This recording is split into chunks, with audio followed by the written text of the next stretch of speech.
So after an all-night vote-a-rama, Senate Republicans passing what they're calling Plan B in the effort to carry out President Trump's agenda. Trump has signaled that he wants the plan that the House is working on. That's the one big, beautiful bill. He wants a huge piece of legislation that encapsulates most of everything he wants to get done: the border, military funding, and trillions in tax cuts. But he told Brian Kilmeade today that he's satisfied with the progress so far. Watch this. I think it's a very good signal that we got the one bill passed, because there's great unity. We have great unity in the party. Right. The House is great, and the Senate is great. We have fantastic unity. All right, let's bring in Republican Senator from Missouri, Eric Schmitt. He serves on the Congressional Joint Economic Committee. Senator, great to have you with us.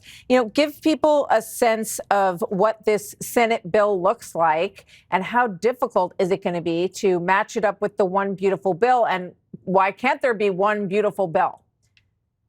Well, there can be, and we're all rooting for that the House would have one big, beautiful bill and send it over to the Senate. But, we working together, we're trying to provide another option, which is to get some priorities moved up the line: border security, energy dominance, and making sure, we have an Iron Dome for America, some of the priorities President Trump has for the military. So I think as far as Senate Republicans are concerned, we wanted to get to work. We've been very busy confirming all of President Trump's nominees. We want to, keep that work ethic in place to move this agenda forward. And I would say this, Martha, whether I serve for 6 years or longer, I have no idea how long I'll be in the United States Senate. But it could be that these 2 years are the most consequential of any of those years. And I think we're all approaching that with a sense of urgency. President Trump got this mandate. He swept the battleground states. He won the popular vote. And we need to deliver on behalf of the American people. It's an immense opportunity for us, and we want to make sure we take full advantage of that. Yeah, real quick, this is Defense Secretary Pete Hegseth on the Pentagon, because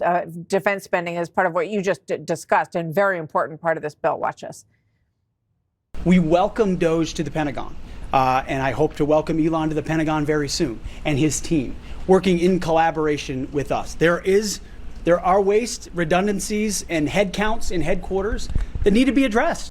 Senator Blumenthal said that 8% cuts would be dramatic and deleterious and have a damaging effect. Do you believe there's enough waste in defense spending to make the cuts that need to be cut and make the Defense Department and the defense of this country better and more efficient, even with cuts? Well, I think he's talking about sort of reallocation and making sure we're cutting out, there are all these ridiculous DEI programs that have cost hundreds of millions of dollars over the years.